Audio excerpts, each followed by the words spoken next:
aqui no meu computador para ver todos vocês. No capítulo anterior, os israelitas estavam acampados em Etã, 13:20, né, de Êxodo.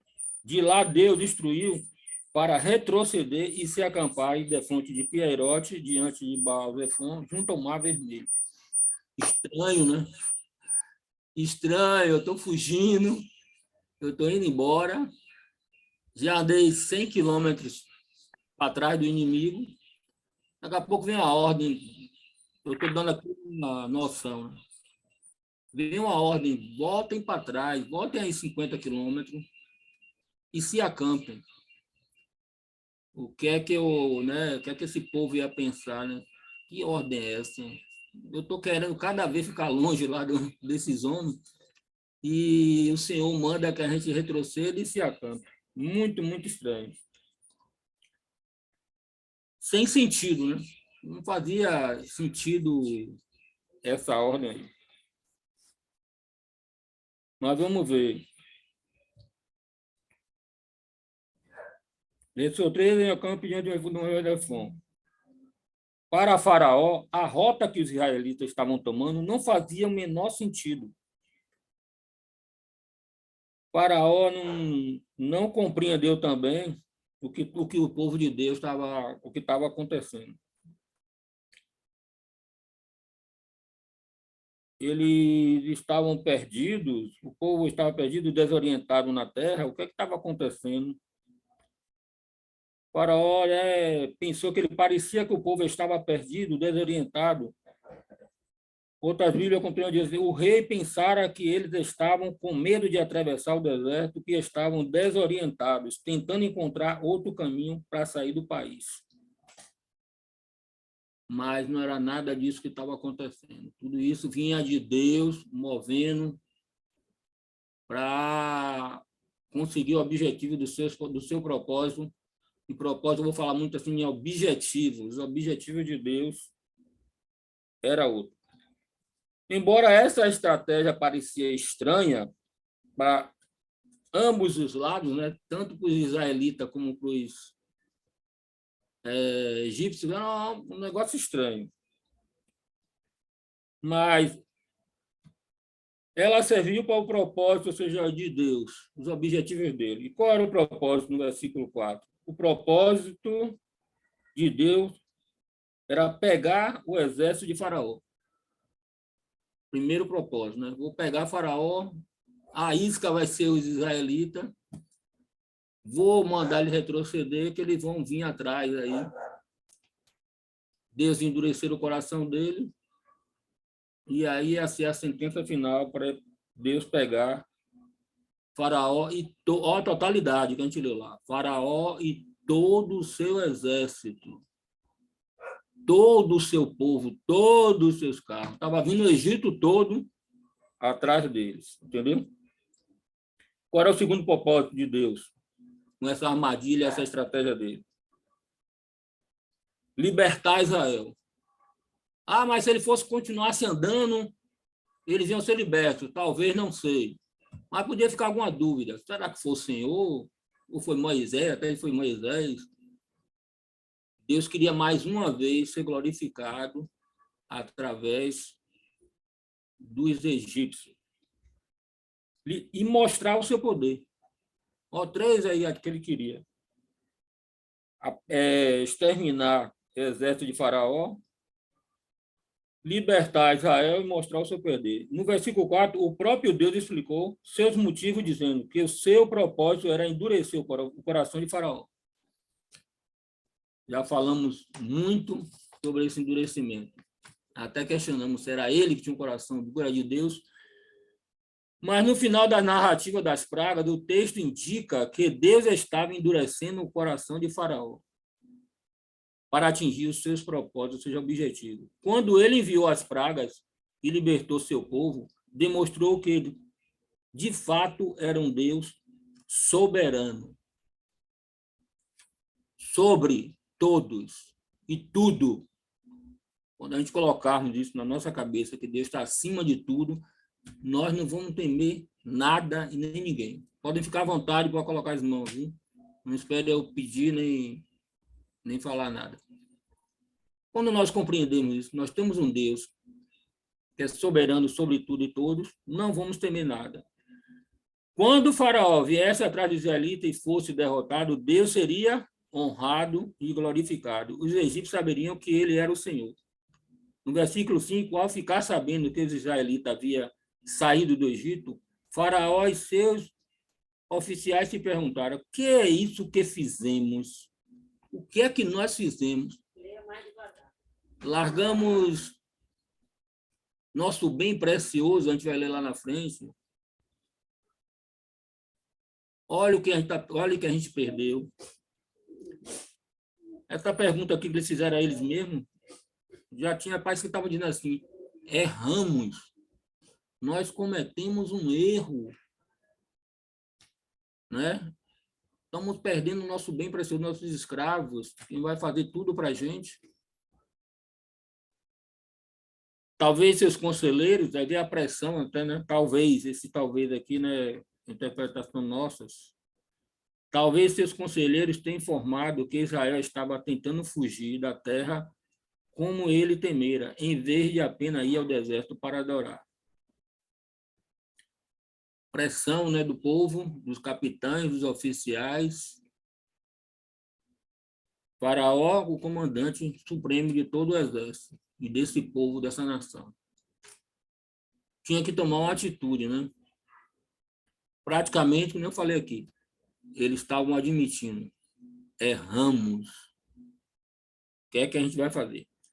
Aparentemente, positivamente, Faraó mudou de ideia sobre deixar o povo ir, como já tinha feito após as pragas anteriores. Mais uma vez, ele muda o parecer dele. Se arrepende.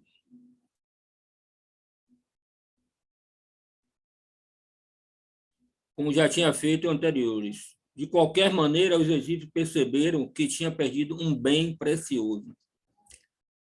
Olha que os israelitas eram para ele, um bem precioso. E realmente era. Aqui não fala só de fazer tijolos, essas coisas, mas é quem bancava toda a mão de obra daqueles da burguesia, nos palácios e tudo. É quem fazia todo o trabalho escravo. A palavra é essa. Muito escravo mesmo. Um bem precioso. Eles não teriam mais os israelitas para lhe fornecer trabalhos gratuitos para seus projetos de construção, que uma das principais funções, principalmente dos homens, era fabricar tijolos. Mas a senhora devia trabalhar na casa deles, fazer um monte de coisa. Era escravo. Trabalhar só para comer e acabou. Não tinha regalia nenhuma, não era nem tratado como gente. Mas aí, quando o faraó resolve ir atrás deles, aí eu vejo que ele comete um erro maior ainda, né? Lá na frente a gente vai ver, que é deixar o povo embora. Tem aquele ditado, né? A gente pode perder os anéis do dedo, mas vamos ter cuidado para não perder o próprio dedo. Se ele deixasse, né, o povo ir, mal pior não veria. Já sabe aqui que é total destruição de todo um exército. Nenhum sequer fica. Olha essas totalidades. Não vai sobrar ninguém para contar a história. Só os israelitas no total. No versículo 6, 7, consequentemente, Faraó decidiu ir atrás da sua propriedade perdida. Olha as deduções, né? Propriedade, bem precioso. Seu carro foi acompanhado por pegou seu carro, né? E seu carro foi acompanhado por 600 carros escolhidos e todos os carros, a totalidade. Os carros tinham capitães sobre todos eles. O termo oficial origina-se, refere-se ao terceiro homem do carro. Esse grupo geralmente consistia em um motorista, um escudeiro e um guerreiro. O texto pode indicar que havia 3 homens em cada carro. No entanto, Mais tarde, o termo passou a ser usado para um oficial de alta patente, que é como a maioria das versões traduz esta palavra. Visto que o carro era equipamento de guerra mais mortal daquela época. Olha o poder que eles tinham.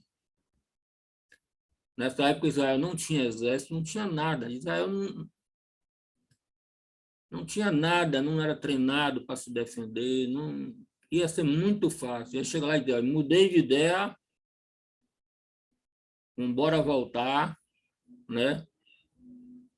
Não, mudei de ideia. Não precisa nem dar explicação. Volta, e o povo ia ter que voltar.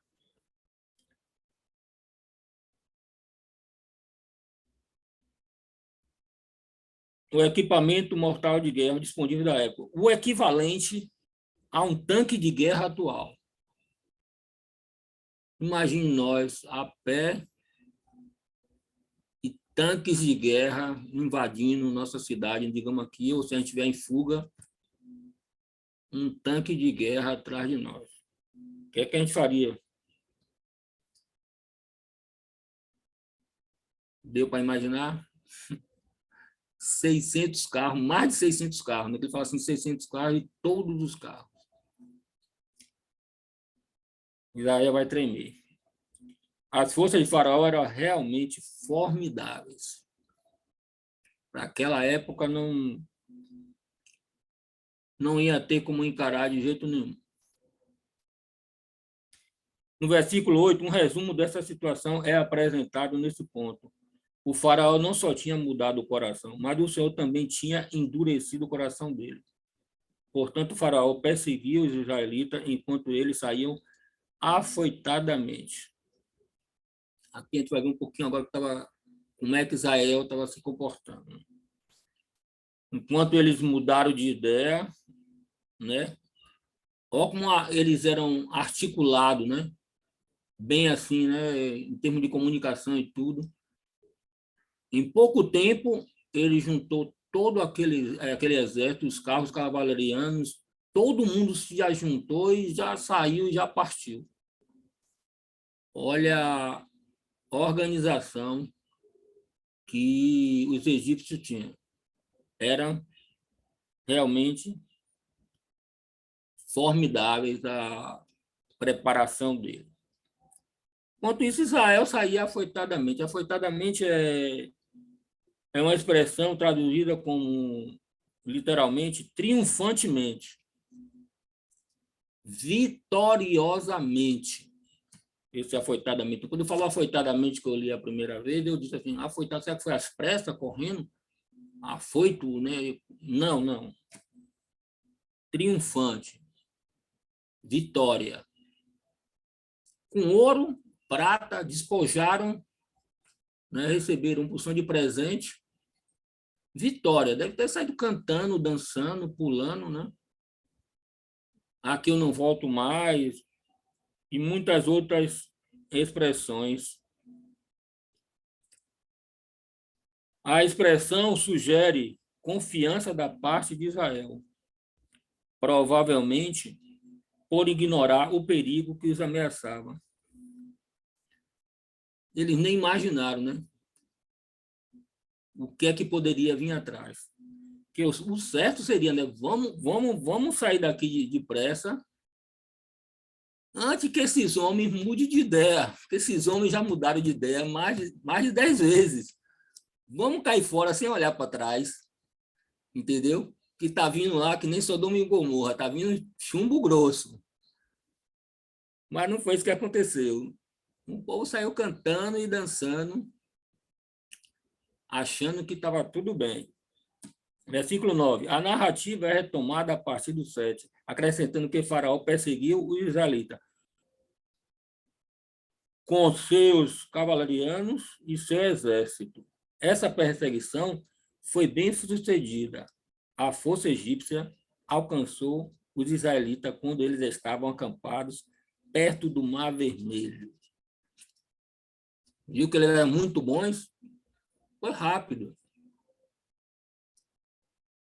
vamos embora. Nosso bem precioso está indo embora. Quem é que vai lavar os pratos? Quem é que vai carregar a lenha? Quem é que vai fazer o fogo? Tijolos. Vamos atrás dele, vamos voltar tudo. Não podemos perder, não. E até aqui, Faraó teve uma breve vitória. Muita gente está pensando, será que a gente vai conseguir? Onde será que esse povo já está? Então, vamos pensar, se o povo não tivesse retrocedido, talvez ia demorar mais, né, de ter esse encontro. E, como eu digo, eles eram muito organizados, foi muito rápido, já chegaram lá com todo esse aparato já para fazer o que eles bem queriam. Aparentemente, né, até aqui, primeira vitória. Mas a batalha ainda não estava, né, perdida para os israelitas, nem ganha os egípcios. Vamos em frente. Vamos voltar a ler nossa Bíblia, do 10 ao 14. Aqui a gente vai frisar mais o pânico, a palavra mesmo é essa, pânico dos israelitas.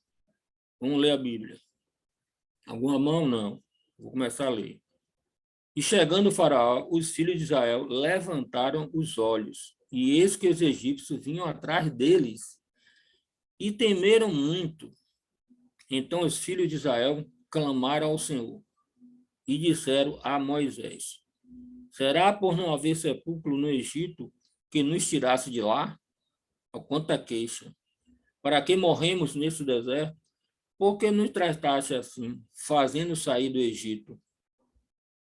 Não é isto que te dissemos no Egito, deixa-nos para que sirvamos aos egípcios?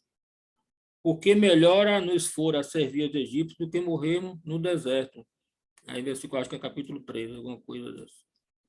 Moisés, porém, respondeu ao povo: não temais, aquietai-vos e vede o livramento que o Senhor hoje vos fará, porque os egípcios que hoje vos vedes, nunca mais os tornarei a vê-los.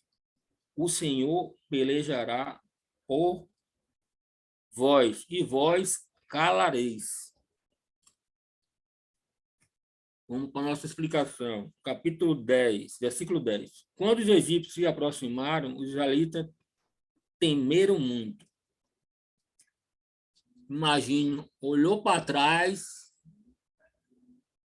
eis lá a multidão. Aqui a gente está falando em números, né? Mas você olha de lá com medo, em vez de você ver 600 ou mais, você vai ver 1 milhão. Né? Aqueles carros aparentemente altos, né? Mais alto do que o nível da Terra, já fica mais monstruoso, já vira um dinossauro para quem está com medo. Acabou a alegria, acabou o som de vitória, né? A festa. Como eles poderiam escapar do rei que tinha em seu comando tão grande exército?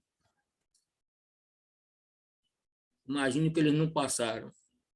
Como é que a gente vai escapar? Ó, para lá, veio todo o Egito atrás da gente. E aí? A segunda, né? A primeira reação do povo foi clamar ao Senhor pedindo socorro. Boa atitude, parabéns, Israel, né? Nós também devemos fazer isso. Primeira coisa, né? Às vezes eu vou chamada aqui, minha mãe está passando doente, já vou orando, Senhor, me ajude o que fazer, me ajude a me controlar. Por favor, devemos fazer. Para tudo antes de chegar em qualquer situação, orar ao Senhor para pedir direção. Então, parabéns, Israel. Vou dar um 10 a Israel aí, por essa atitude.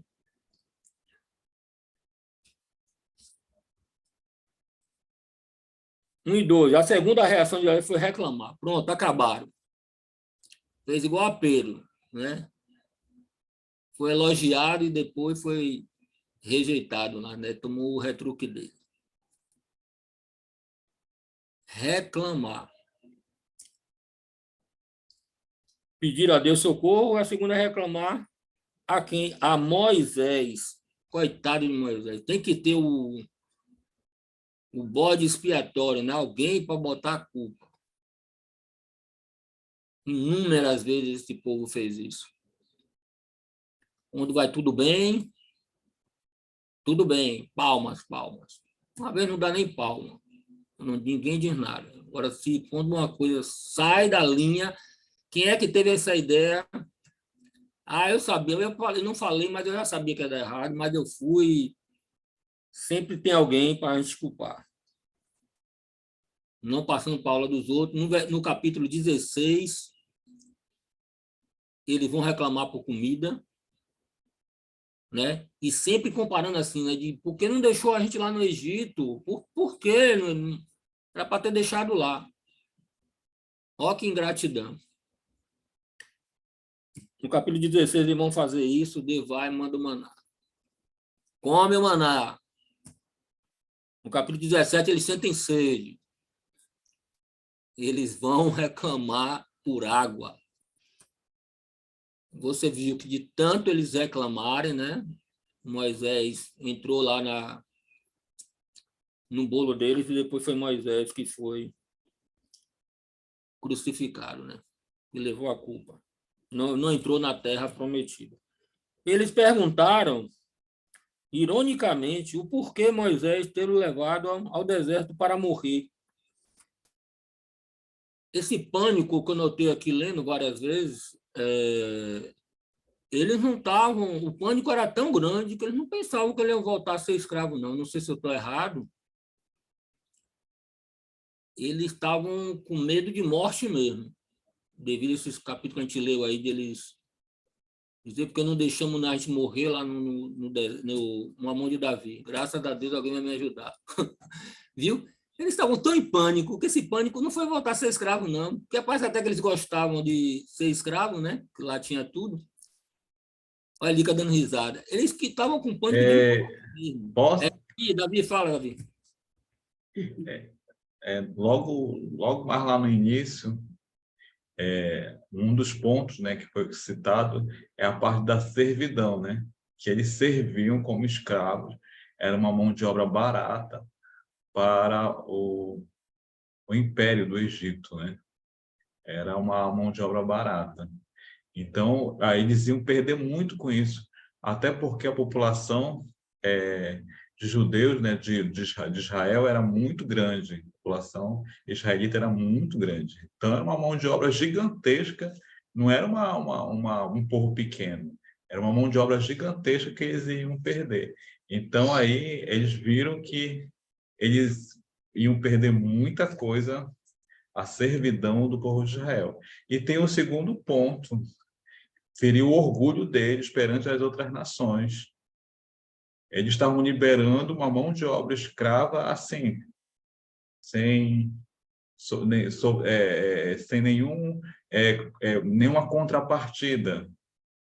Então, isso seria vergonhoso para eles como império, como uma nação rica, né? Um povo que nem exército tem, nem lutou, um povo que nem lutou e saiu de Israel. Então, esse feriu o orgulho dos egípcios, né? Feriu o orgulho dos egípcios. Aí, nessa cena aí do pavor deles, primeiro, como eu expliquei, o Israel eles não formavam um exército, eles não eram homens de guerra, eles não eram permitidos fazer parte, né? Não eram treinados para a guerra, não existia um exército de Israel, não existia. Então, não eram homens preparados para a guerra. E aí, nesse meio dessas pessoas que estão caminhando para sair do Egito, saindo do Egito, essas pessoas têm crianças, têm idosos, né, no meio ali. Aí, no momento que eles veem aquele barulho, né, dos cavalos, né, os gritos de guerra, aquilo eles entraram em pânico. E como bem você colocou, o pânico deles foi tão grande que eles não pensavam que eles iriam lá para pegar eles de volta, e sim para dizimá-los. Então, eles estavam com medo da morte mesmo. Então, no momento que ele desabafa ali, que eles falam para o Moisés, é o medo da morte mesmo. É isso mesmo que o irmão está falando, é o medo da morte. Porque estava vindo um exército contra eles. E eles não acreditavam, naquele momento, naquelas circunstâncias, que seriam para pegar eles de volta. Né? Então, eles temeram a morte. Lembrando, é muito fácil a gente julgar o povo, o desespero do povo, é muito fácil. Mas lembrando que esse povo ficou escravo durante mais de 400 anos. Então, estava acostumado à servidão. Então, durante séculos e séculos, gerações e gerações, eles estavam acostumados à servidão. Era um momento novo. Eles estando libertos de Israel, do Egito, né? É algo novo para eles, para toda aquela população, algo novo. Eles nunca vivenciaram a liberdade, nunca formaram uma nação. Né? Então, é muita coisa aí. Eu não entrei logo no início para comentar, porque eu sei que esse texto aí é longo, ainda tem muita coisa para o irmão falar. Mas valeu, eu gostei isso do que você falou, que ele não era exército, já estava bem claro, mas você falou desse orgulho aí, né? Um pouco mais do que você acrescentou, de nada que eu tinha falado. Deixa eu andar um pouquinho aqui, que realmente eu olhei para o relógio e... Hoje vai ter hora... Pá, eu quero receber hora extra, viu? Mas 9h15 no mínimo aí, não deixa parar, não. Porque eu estudei muito isso aqui, eu quero ler tudo. Eles perguntaram, será por não haver sepulcro no Egito? Obviamente havia sepulcro suficiente no Egito. Parte da ironia na pergunta deles é que o Egito enfatizava a morte, o funeral e túmulos monumentais. Né? O Egito que tinha toda aquela polpa lá, então seria melhor até morrer. Se morreremos, deveríamos ter morrido no Egito. Eles acrescentaram que tinham pedido para Moisés deixá-lo em paz quando ele foi, está mandando, pela primeira vez ao Egito para libertar. O povo preferia sofrer como escravo pelo resto da vida a ser morto em batalha. Eles não eram guerreiros. Né? O guerreiro é que o guerreiro quer morrer em batalha. Mas, como eu digo, os caras, foi 400 anos, era só mesmo lavador de prato às mulheres, dar banho menino, aquela coisa, e os caras faziam tijolo. Ó, não tinha, não tinha. Por que os israelitas não pensaram nos sinais, né? Por que os israelitas não pensaram nos sinais que Moisés e Arão tinham feito? Todo esse temor, não pensaram naquilo, né? Poxa, Deus já fez tudo aquilo e nos trouxe aqui. Será que eles já tinham esquecido as 10 pragas que Deus tinha enviado sobre os egípcios? Eles não perceberam que Deus tinha humilhado o faraó e seus oficiais a ponto de deixar o povo partir. Onde estavam os presentes que Deus fez, sempre Deus que fez, com que os egípcios dessem a seus escravos quando partia. Se o povo de Deus tivesse pensado sobre tudo o que ele tinha feito, certamente teria confiado nele para protegê-lo naquela situação, exatamente como ele tinha atendido em outras necessidades deles anteriormente. No entanto, comprovadamente, a fé dos israelitas não era adequada. Mas aí que entra a fé. É por isso que eu digo, nós vivemos pela fé hoje. E lemos hoje, agora que falou, agora que já está tudo mastigado para a gente, a gente está aqui mesmo vendo esses exemplos, para que na hora que nós viermos nossos apertos, né, nós não perdemos a nossa fé. Passagem que eu gosto, né? Deus não vai nos tentar além de nossas forças. Versículo 13, Moisés, ao contrário, falou palavras que demonstravam fé e coragem, demonstramos fé e a coragem proveniente da fé. Ele acalmou os temores deles, afirmando que o Senhor os salvaria. Eu estou sempre frisando lá que no capítulo 4, endurecerei o coração. Deus falou a Moisés lá no versículo 4. Endurecerei o coração de Faraó para eu ser glorificado. Então já tinha uma dica. Mas se eles lembrassem disso, mas eles que, né, vai ser glorificado em Faraó e todo o seu exército. Então, alguma coisa vai acontecer. Vamos confiar em Deus. Claro que quando Moisés disse que eles viriam o livramento do Senhor, ele não estava falando sobre a salvação dos pecados dele. Em vez disso, estava falando sobre a libertação do Egito e a escravidão que Israel tinha sofrido lá. Os israelitas não tinham mais nada a temer em relação aos egípcios. Ele nunca mais tornaria a ver, o que significa, no mínimo, que os egípcios não conseguiriam mais escravizá-lo. Essa libertação seria realizada pelo Senhor. Por isso que Deus fez tudo isso. Eu não vou retroceder, vou segurar eles e vou mostrar a eles, né, meu próprio povo, que o Senhor, é que estou tirando, eu que estou libertando, eu que salvo, eu que curo. Moisés disse que o papel do povo seria simplesmente, só o que o povo tinha que fazer.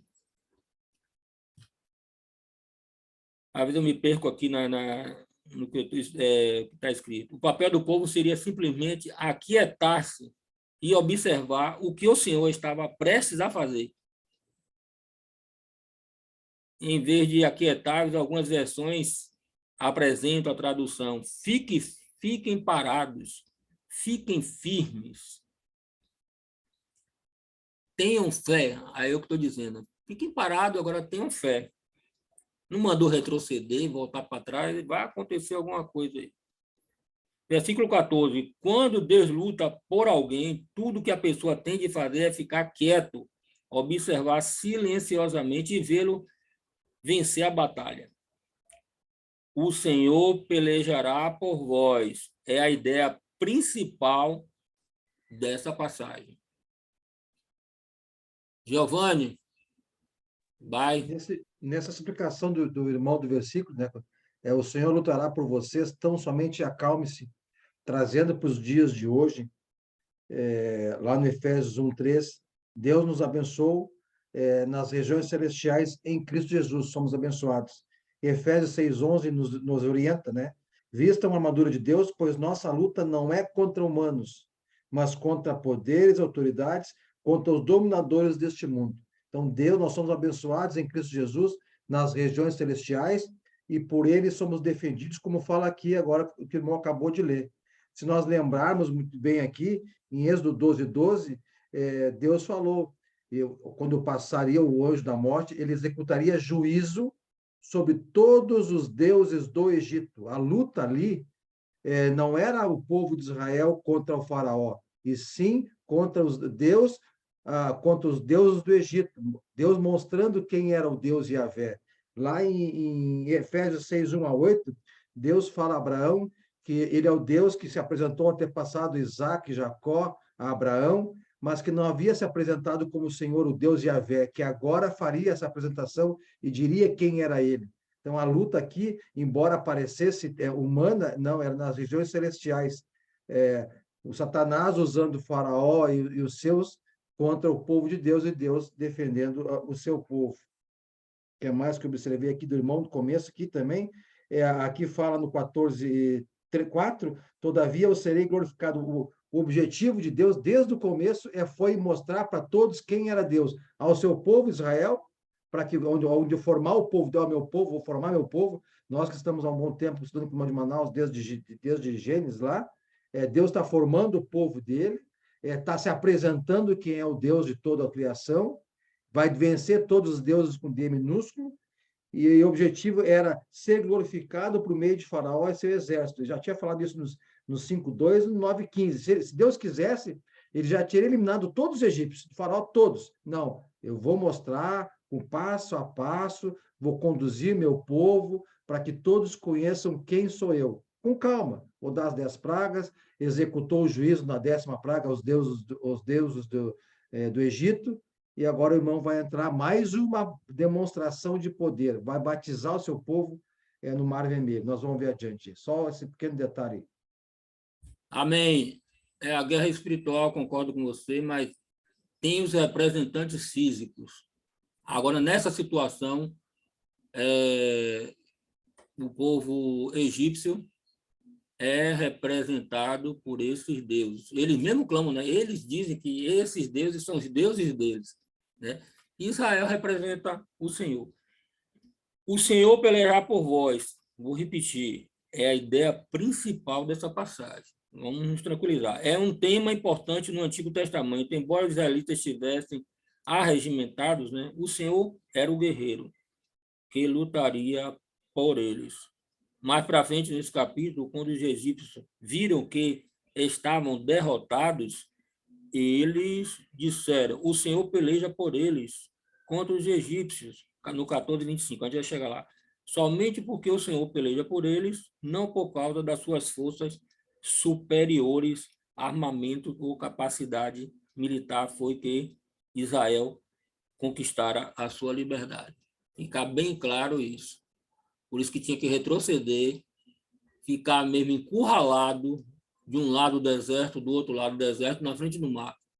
Tinha que clamar, dizer, Senhor, me salve. E o Senhor salvar, para não ter dúvida. Vamos ler de novo a Bíblia, do 15 ao 20, introdução de Deus para Moisés, das instruções de Deus, devido a todo esse caos, ao que Deus diz a Moisés. Por que reclamas a mim? Dize aos filhos de Israel, marchem, e tu levanta o teu bordão, estende a mão sobre o mar, divide-o para que os filhos de Israel passem pelo meio do mar em seco. Eis que endurecerei o coração dos egípcios para que vos siga e entre nele. De novo, né? Serei glorificado em Faraó, a totalidade, e em todo o seu exército, nos seus carros, nos seus cavalarianos, os egípcios. Eita, tô ouvindo um barulho aí. Dona Débora, dá uma fechadinha aí. Nos seus carros, os cavalarianos. E saberão que eu sou o Senhor, quando for glorificado em Faraó, nos seus carros, nos seus cavalarianos. Então o anjo de Deus, que ia diante do exército de Israel, se retirou e passou para trás dele. Também a coluna de nuvem se retirou diante deles e se pôs atrás deles.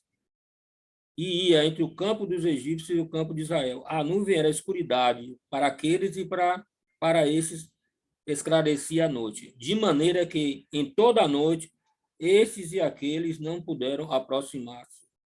Vamos para a explicação.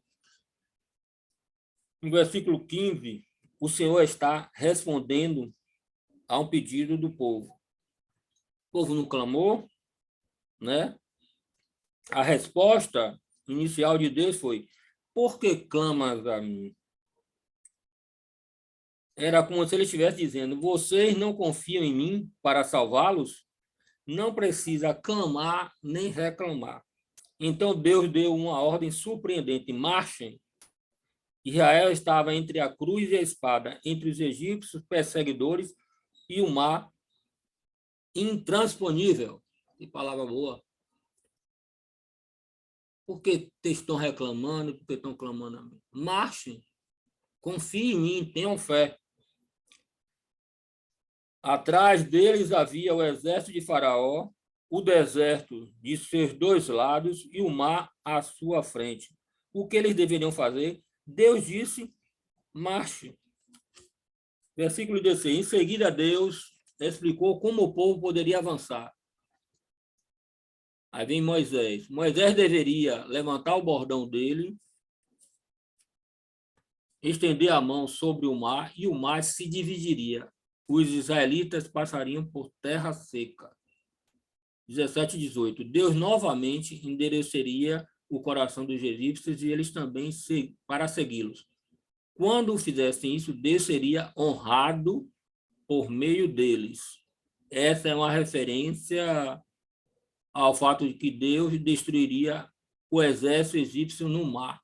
A oração seria honrado, é traduzida da expressão hebraica kabed, que significa ser pesado, importante, honrado.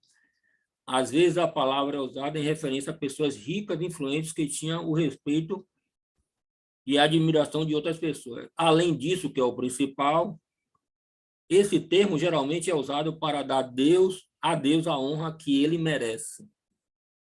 Em outras traduções, serei glorificado. Outra tradução, serei louvado. Tanto os israelitas como os egípcios saberiam que Deus era o Senhor. Meu irmão me falou. Versículo 19. Para proteger Israel durante o tempo necessário para preparar o caminho pelo meio do mar, Deus colocou uma barreira entre os egípcios e os israelitas. O anjo de Deus que ia diante do exército de Israel se retirou e passou para trás. Parar um pouquinho aqui. Deus mandou o povo marchar, manda Moisés levantar a mão, mas Deus já começa a agir. Deus já começa a mexer o tabuleiro de xadrez, né? Já o anjo de Deus que ia diante do exército se retirou e passou para trás. Olha Deus já trabalhando. Visivelmente Israel já estava sentindo, né? O texto acrescenta que a nuvem também se moveu da frente do exército de Israel para trás. Tanto o anjo como a nuvem representavam a presença de Deus. E agora uma presença em ação, em movimento. Ó, eu estou aqui, ó. Se nós estivesse do outro lado da rua e dissesse para os nossos filhos, ai, papai está aqui, ó, pode atravessar a rua, ó. Não tem perigo, não tem, mas meus filhinhos, é tudo nosso. A coluna de nuvem e fogo parava sobre o exército israelita e guiava Israel na sua jornada. Desse modo, o Senhor fornecia a Israel um lembrete visível da sua constante presença.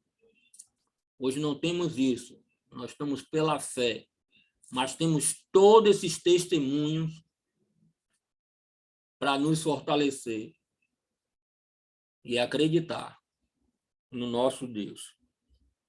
Em 3 do 21 ao 22, o Senhor é associado com a coluna de nuvem, como a coluna de fogo. Assim como nessa passagem, o anjo de Deus é associado com a coluna de nuvem.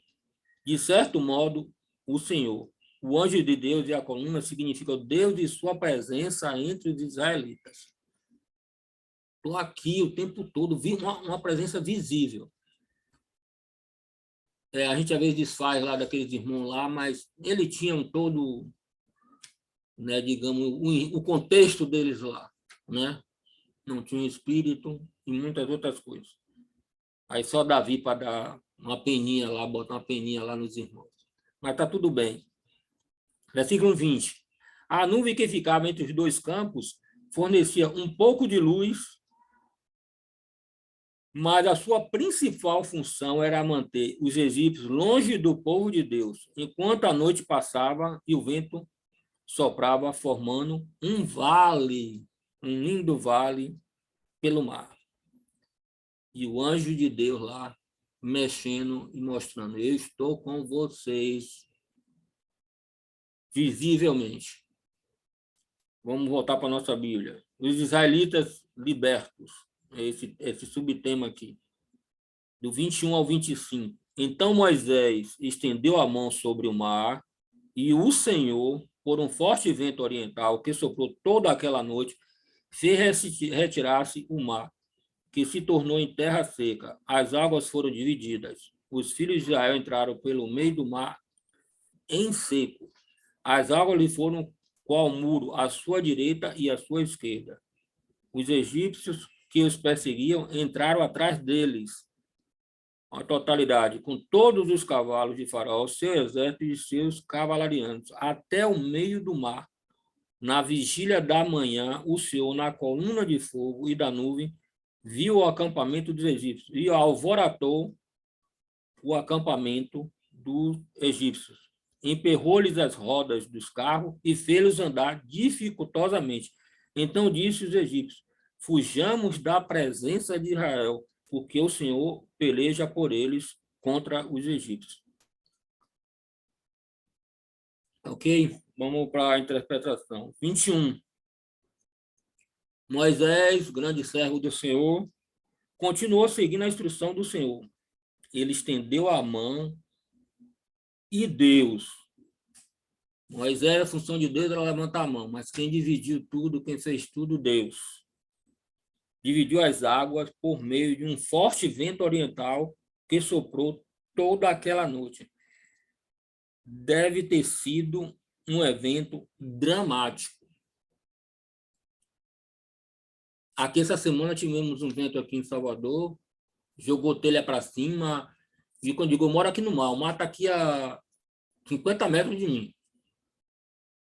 E é incrível que você vê, aqui eu estou na Bahia e Todos os Santos, o mar aqui é liso que nem um rio, mas tem hora que se transforma e o vento começou a pegar aqui, a telha da vizinha aqui jogou para cima, aquelas telhas plásticas jogando também, Deus nos acuda. Ainda bem que aqui o vento aqui não passa de 40, 50 quilômetros. Se pegar esse vento aí, vem pelo sul de 80, 100 quilômetros, vai ter que ter muita misericórdia de Deus. É um evento dramático. O vento é o vento que faz as ondas. Sem vento, não há onda. Então, quando você vê ventando, por cima do mar, lá na frente, vem as ondas. Eu saí um dia para pescar aqui, o dia estava maravilhoso. Daqui a pouco o vento veio, começou a soprar e a gente viu a direção do vento, que era sul, vento de chuva, vamos embora. Já é um aviso. Um espetáculo de quem? De Deus, ai Deus. Inexplicavelmente, de qualquer maneira, Deus usou uma força natural, um forte vento oriental, para realizar um ato sobrenatural. Milagre. Isso é um milagre. Essa divisão aí é um milagre total, com várias testemunhas oculares. Não tem o que se discutir. Na força natural, um forte vento oriental para realizar. Na oitava praga, ele também tinha usado um vento oriental que soprou o dia todo e a noite toda para cobrir a terra do Egito com gafanhotos. Capítulo 10, 13 e 14. O forte vento oriental que dividiu o Mar Vermelho é chamado poeticamente o resfolgar das tuas narinas. Né? A gente vai ver lá no 15:8, a próxima aula. O resfolgar das tuas narinas. As narinas de quem? De Deus. Olha que poder, né? Que dividiu o mar é chamado, ao olhar para trás, para o que aconteceu, os livros do Antigo Testamento, que recorda a libertação de Israel pelo mar, concentra-se mais em Deus dividindo as águas que na destruição dos egípcios. Desde pequeno aqui, passa os caras aqui vendendo os quadros com aquela imagem, né, do mar dividido. Nunca vi ninguém passar por aqui, né, em nenhum lugar, com imagens do exército de Faraó afogado. Né? A Raabe lá falou, vocês são os deuses hebreus, aquele Deus que dividiu o mar. Ó como isso ecoou no mundo inteiro. Né? Então, são coisas que não tem como dizer que não aconteceu. Né? 22. As águas divididas, os israelitas conseguiram caminhar pelo meio do mar em seco. As águas que foram amontoadas dos dois lados do povo de Deus, comparada com dois muros. Provavelmente, o vento soprou a noite toda. Demorou todo esse tempo para que os israelitas atravessassem o mar. O texto especifica que, ao romper do dia, o mar voltou ao seu lugar. Versículo 23. Os egípcios seguiram os israelitas até o mar durante a vigília da manhã. Algum período entre 2 e 6 horas da manhã, aparentemente. O Senhor, que tinha impedido o exército de Faraó de se aproximar dos israelitas por meio da nuvem, permitiu que eles avançassem. Provavelmente Faraó pensou que seus carros de guerra poderiam alcançar rapidamente os israelitas, que se moviam lentamente com todos os seus bens, famílias e rebanhos, que nem Davi falou. Muito lento. O carro ia voar. Eles iam pensar nisso, em comparação a essa lentidão desse povo. Entretanto, quando eles dirigiram-se seus carros até o mar, seguindo o caminho dos israelitas, os egípcios perceberam que não poderiam se deslocar tão facilmente como as pessoas que eles estavam perseguindo. Problema, tá vendo? Não estavam conseguindo. Por quê? Porque Deus estava agindo, protegendo que nem botou lá, agora já botou esse empecilho no caminho dos egípcios, fazendo emperrar as rodas dos carros, fazendo andar dificultosamente, emperrando rodas, andando dificultosamente. Não sabemos a forma exata pela qual o Senhor alvoratou os egípcios.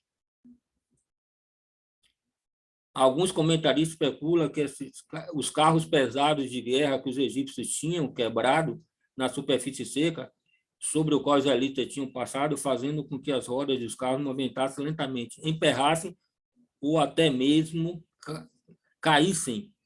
Os veículos relevantes podem ser traduzidos de várias. Os versículos relevantes podem ser traduzidos de várias maneiras. Eu trabalhando na praia, a praia recuou, estava toda seca e tinha muito lixo. Foi uma época dessa. O pessoal da limpeza entrou com um trator na praia. Lugar qual é esse que o pessoal bota as traves e começa a jogar bola. Eles ficaram lá trabalhando, as rodas do trator emperrou. Eles não conseguiram. A maré veio, o mar foi mar aberto. E engoliu esse trator. Foi um uai danado. Chamaram outro trator para rebocar, mas invadiu. Chegou quase a cobrir o trator de mais de 3 metros de altura. E eu tive uma experiência dessa com moto. Peguei uma moto bem mais leve do que um carro desse. A maré aqui tinha recuado.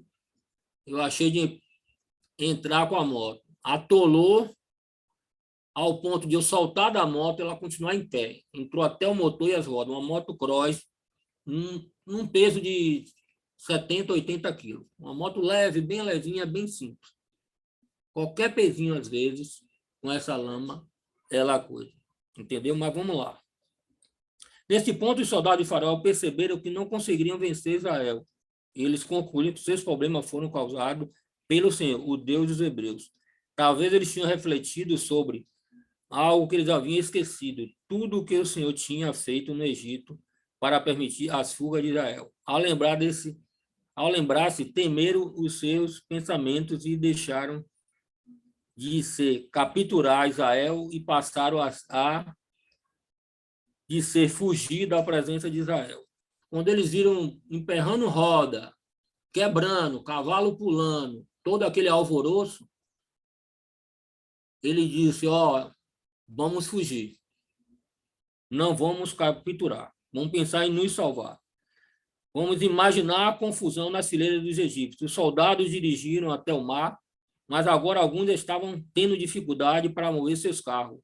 Outros podem ter ficado tentando controlar seus cavalos depois de as rodas dos seus carros caírem. Sem dúvida, alguns estavam tentando avançar, enquanto outros estavam gritando, voltem, voltem para o ocidental. Em meio ao pânico assolava, o desastre aconteceu. Entendeu? Era um corredor, não era um lugar muito largo, foi um vale que Deus abriu, e eles estavam ali enfileirados. Os da frente já querendo voltar, os de trás querendo ir, ficou aquela agonia. Última parte, afogamento do exército de Faraó, do 26 ao 31. Disse o Senhor a Moisés, estende a mão sobre o mar, para que as águas se voltem sobre os egípcios, sobre seus carros e sobre seus cavalarianos. Então Moisés estendeu a mão sobre o mar, e o mar, ao romper da manhã, retornou à sua força. Os egípcios, ao fugirem, foram de encontro a eles. E o Senhor derribou os egípcios no meio do mar. Voltando às águas, cobriu os carros e os cavalarianos. A totalidade de todo o exército de Faraó, que eles haviam seguido no mar. Nem ainda um deles ficou, mas os filhos de Israel caminhavam a pé enxuto pelo meio do mar. As águas eram com muros à sua direita e à sua esquerda. Assim o Senhor livrou Israel naquele dia da mão dos egípcios. Israel viu os egípcios mortos na praia do mar. E viu Israel o grande poder que o Senhor exercitara contra os egípcios. E o povo temeu o Senhor e confiou no Senhor e em Moisés. Então, para a explicação. Novamente, o Senhor falou a Moisés, instruindo a estender a mão para que as águas voltassem para o lugar e afogassem os egípcios. Moisés fez como Deus havia dito e as águas voltaram. Em pânico e confuso, os motoristas dos carros continuavam dirigindo pelo meio do mar, quando ele desabou sobre eles. Traduzido também como derribou, lançou, atirou. A consequência de Deus livrar-se deles é que todos os egípcios que haviam seguido no mar morreram no mar. Um paralelo pode ser estabelecido entre o exército de gafanhoto e o exército de Faraó, visto que os dois grupos pereceram no mar Vermelho. Com a destruição do exército do egípcio, a ameaça do Egito, finalmente foram eliminados Israel. 28 e 29 contrasta a experiência de Israel com o destino dos egípcios. Os egípcios morreram no meio da água, mas Deus salvou Israel, permitindo que eles atravessassem o Mar Vermelho em terra seca com águas recuadas com os muros dos dois lados dos israelitas, 14 e 22. Exatamente como a morte dos primogênitos significou a morte para o Egito, enquanto a Páscoa preservou a vida de Israel e o Mar Vermelho levou morte para os egípcios. Mas Deus deu nova vida aos israelitas. Versículo 30. O capítulo termina com uma declaração que resume os resultados da passagem de Israel pelo meio do mar. Ao conduzir seu povo em segurança entre as águas divididas, Deus os salvou. Os israelitas estavam certos da sua salvação e da derrota do Egito. Por quê? Porque com seus próprios olhos, ele viu os egípcios mortos na praia. Isso aqui não acontece, isso aqui é outro milagre. Quando uma pessoa morre afogado, o corpo some, a pessoa afunda. Não aparece logo na praia, não. Não é assim mais escândalo ainda para o coitado do salva-vida que está lá trabalhando. Quando um corpo aparece numa praia, é um ai danado. Ele afunda, com 24 horas ele está em estado de gigantismo, alguns gases é produzido, aí faz com que ele flutue. Então, esse corpos aqui na beira da praia não é normal também, não. Já é também uma providência de Deus. Para quê? Mais uma obra-prima de Deus, para que eles sejam testemunha ocular, né? Que eles viram o corpo, eles viram o exército destruído. Lá na frente alguém dizer, não destruiu tudo, não foi assim, não foi. A gente viu os corpos. Eles tinham visto essa evidência com seus próprios olhos. 31. Essa libertação pelo grande poder de Deus gerou temor e fé. O povo temeu o Senhor. Deve-se viver com reverência, respeito e obediência ao Deus que pode fazer tais maravilhas e destruir seus inimigos tão completamente. Os israelitas também viram a fé em Deus e fé em Moisés como representante e porta-voz de Deus. O povo confiou no Senhor em Moisés, seu servo. A confiança do povo em Moisés, tanto antes como depois dessa época, estava intimamente vinculada à sua fé em Deus. Acreditar nas palavras de Moisés era acreditar em Deus. Acreditar em Deus era acreditar, confiar e ter confiança em Moisés, aquele que Deus tinha escolhido para libertar seu povo. Tem umas aplicações aqui, mas ia demorar, deixa quieto. Já passou meu tempo, glória a Deus. Estou findando aqui, Sandro, é com você aí. Obrigado, meu irmão. O Giovanni. Irmão, essa travessia do mar, eu sugiro aos irmãos lerem 1 Coríntios, capítulo 10, versículos 1 a 5, onde Paulo fala bastante desse fato, onde fala que o povo de Deus aqui foi batizado no Mar Vermelho, e nessa nuvem que relatou na leitura o irmão Renato, e nós vemos que realmente o Velho Testamento é a sombra do que viria a ser o Jesus no Novo Testamento, então tudo acontece, o povo batizado. Nós vamos ver daqui para frente o povo sendo alimentado do pão que veio do céu, e nós com Jesus Cristo, lá o maná. Nós vamos ver o povo sendo a sede, né? Aquela água que mata a sede da rocha para frente, e depois Jesus vai ser essa água para nós. Então, tudo que aconteceu no passado, a sombra, viria para o Novo Testamento.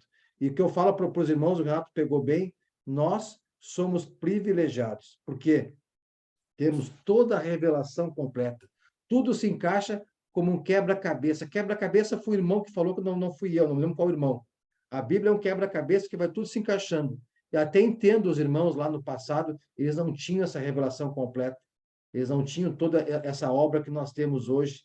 E por isso que Cristo, quando morreu na cruz, ele morreu até por aquele dos antepassados, todos esses, o perdão do pecado deles, porque lá só relembrava os pecados. E quando Cristo morreu, é para o perdão dos pecados. E lá, eu apontei aqui, o povo de Deus foi liberto da escravidão do Egito pelas águas, pelo Mar Vermelho, o batismo ali, e hoje o povo de Deus é liberto da escravidão, do pecado, por Cristo na cruz, confirmando a aceitação através das águas do batismo. Tudo vem a água, com aquele belo estudo de irmão Enio, né? Desde lá do início, lá o Espírito de Deus pairando sobre as águas, depois tem o dilúvio, agora nós temos aqui o Mar Vermelho, depois nós vamos ter o batismo lá de Josué com o povo lá, a segunda geração em Jericó, lá no Rio Jordão, e depois vem o João Batista batizando no Rio Jordão, Jesus. Então, essa é a história divina de nosso Deus, né? Que nós temos que aprender, buscar e praticar. Muito obrigado pela aula, irmão Renato, pelo estudo aí. Foi um aprendizado, mais um aprendizado da palavra de Deus aí. Paulo César, meu grande irmão. Grande irmão Renato. Muito boa aplicação, meu irmão. Parabéns, que Deus continue te abençoando. Eu ia citar esse texto que o irmão Giovanni citou aí de 1 Coríntios, né? Mas foi interessante que ali no versículo 14, na hora que Moisés fala assim, o Senhor lutará por vocês, fiquem calmos. Aí logo em seguida o Senhor disse a Moisés, né? Por que você está clamando a mim? Diga aos filhos de Israel que marchem. É interessante, nós temos que ter atitude, né? E a atitude que nós temos que ter na confiança do Senhor. Assim que nós cremos e temos essa fé, ter atitude, né? Assim como Ananias falou para Paulo lá em Atos 22, né? Que está esperando, levante-se, vamos ser batizados para lavar seus pecados, né?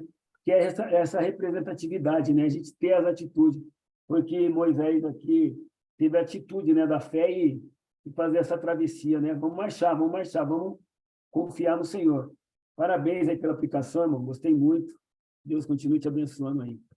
E um detalhe também, pegando aqui o gancho do comentário do Paulo, a gente pode ver lá no 31, né? Que depois que eles viram os corpos, depois que eles viram a ação de Deus através do mar, aí diz assim o 31, e viu Israel o grande poder que o Senhor exercitara contra os egípcios. E o povo temeu o Senhor e confiou no Senhor. E aí, como o Giovanni aplicou, né, dando a ideia lá do lavar, e a gente pode ver que hoje, eu e você, já lavados dos nossos pecados, não podemos fazer como os israelitas, né? Murmurar nos momentos difíceis, no momento da escassez, no momento da dificuldade, no momento da enfermidade. Que nós possamos realmente temer a Deus, confiar nele, né? Porque, né, eu até apliquei nas últimas aulas que eu trouxe, muitas vezes a gente acha que é por nosso mérito, por nossa força, mas quem somos nós, né? Quem somos nós diante da grandiosidade, da majestade de Deus? Quem era o povo de Israel? Eu até olhando a estatística aqui, o irmão Sejão na aula dele trouxe, né, 600 mil, né, homens. Aí eu fui pesquisar o que seria esses 600 mil homens. Vou pegar aqui, aí eu fui pesquisar aqui o nosso polo industrial de Manaus, do Amazonas, aí vi que o número de empregos dá cerca de quase 150 mil. E é gente. Você vê, final da tarde, as rotas saindo do nosso polo industrial aqui, é muita rota, é muita gente. Espera lá, isso aqui não chega nem a 1/4 da quantidade de homens que saíram do povo de Israel. Então, é algo fantástico. Mas, mesmo assim, não era para eles confiarem na força deles, era para confiar na força do Senhor. Assim, aplicando para a gente hoje, no contexto da graça, nós também passamos por momentos difíceis, por momentos de dificuldade, enfermidade, escassez, seja de alimentos, seja de finanças, mas o nosso olhar, ele precisa estar confiante e temendo a quem? Ao Senhor. É ao Senhor, é Deus. O povo de Israel, a gente vai ver, como o próprio Renato citou na aula hoje, em alguns momentos mais para frente, né, dando spoiler, eles reclamaram. E o que a gente não pode fazer? Não podemos murmurar. Precisamos confiar, acima de tudo, no Senhor. No tempo dele, ele vai trazer a resposta para a nossa ansiedade, não, para a nossa necessidade, para aquilo que a gente tanto carece. Mas para isso, eu e você, como discípulos de Jesus, precisamos confiar e temer, saber que Deus sabe, mas no momento certo ele vai trazer a resposta. Mais uma vez, Renato, muito obrigado, irmão. Glória a Deus pelo trabalho, né? Glória a Deus pelo amor que você teve por nós e, acima de tudo, pelo Senhor. E trazer de uma maneira bem preparada, bem estruturada esse ensino para a honra e glória de Deus, irmão. Muito obrigado. Alessandro, Deixa eu só falar uma coisa aqui. Fale, Giovanni, fale. o Alessandro falou em murmuração no livro de Êxodo. O povo vai ter 4 murmurações. A primeira foi agora, diante do Mar Vermelho. Depois mais 3. Depois, em Números, vai ter uma murmuração que vai ocasionar a perda da entrada de Moisés e Arão na terra prometida, diante de uma murmuração que eles não obedeceram a Deus, o que Deus pediu para eles. Então, o povo murmurou bastante. E esses exemplos de murmuração foram citados lá em Coríntios e depois também para exemplos, né, em Hebreus, para não repetirmos hoje, como disse o irmão Alessandro. Isso, obrigado, mano. Diga. E posso falar? Fale, Não dá tempo. Estava com saudade de você, rapaz. Você tem patente alta, você tem patente rapaz, você é um alta, pode falar. oficial, você é oficial. Davi, nós temos todo o tempo do mundo, até Cristo. Eu não tá sei se tranquilo. eu não sei se o irmão Renato tinha dado aula antes, assim. Mas pelo menos é a primeira vez que eu assisto uma aula dele. Eu gostei muito, ó, parabéns, irmão. Parabéns. É a primeira vez aqui no Zoom, o meu nome, Davi. E eu não. Aqui, ó, minha fonte é essa aqui, ó. Bíblia Curso, que é o site da Igreja de Cristo. Tem lá, eu fui lá em Êxodo, né? Por isso que eu escolhi o capítulo, vi lá 7 folhas, ainda tinha uma folha de aplicação. Essas aplicações que Giovanni falou, tá tudo certo, tem lá em Coríntios, ele manda para Romano, falando do batismo.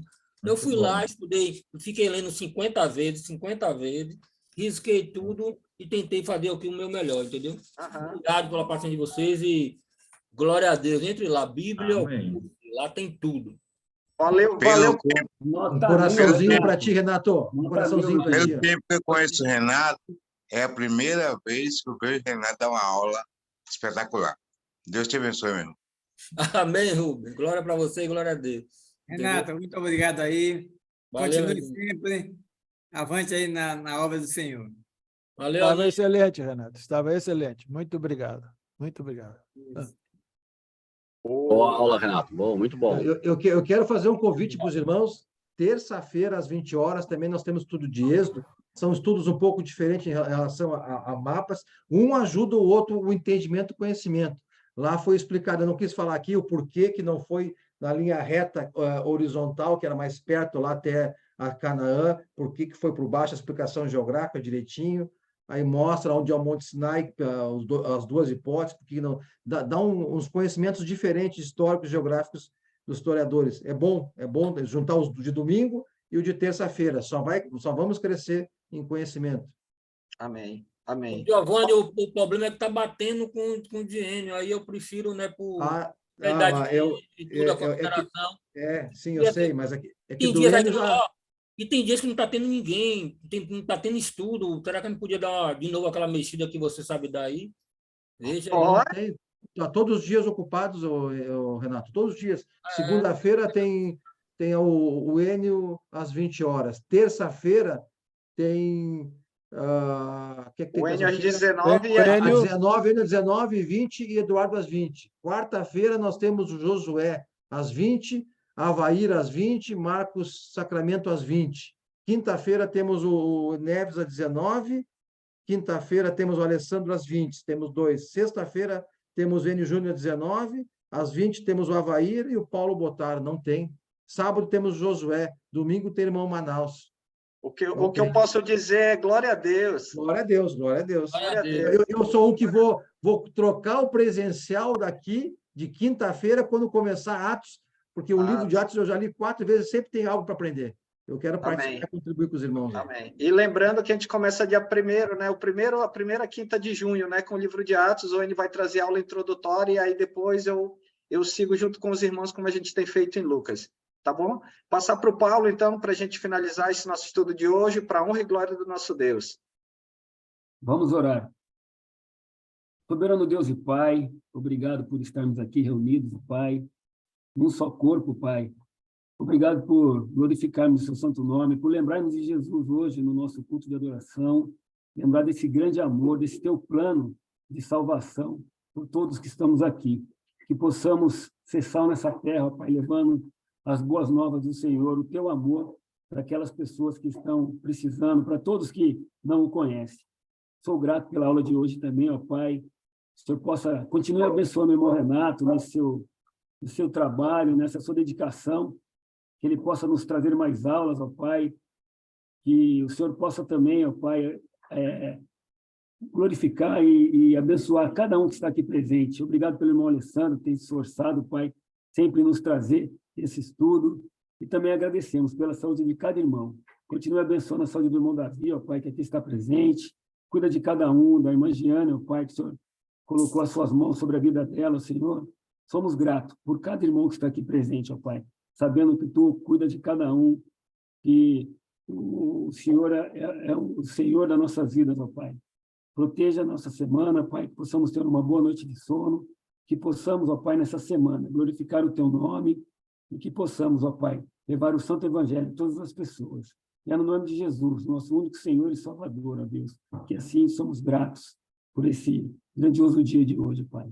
Amém. Amém. Valeu, Amém. irmão. Boa noite. Amém. Obrigada, Obrigada, Agradeceu o livro que Renato. eu recebi, ó. Amém. Obrigado. Olha aí, ó, Parabéns. Obrigado, Renato, pela ó, aula. o presente, Obrigado. o presente do Paulo Sérgio aí, ó. Chegou no... Ó, já recebi o meu presente e já está aqui no Rio de Janeiro, ó.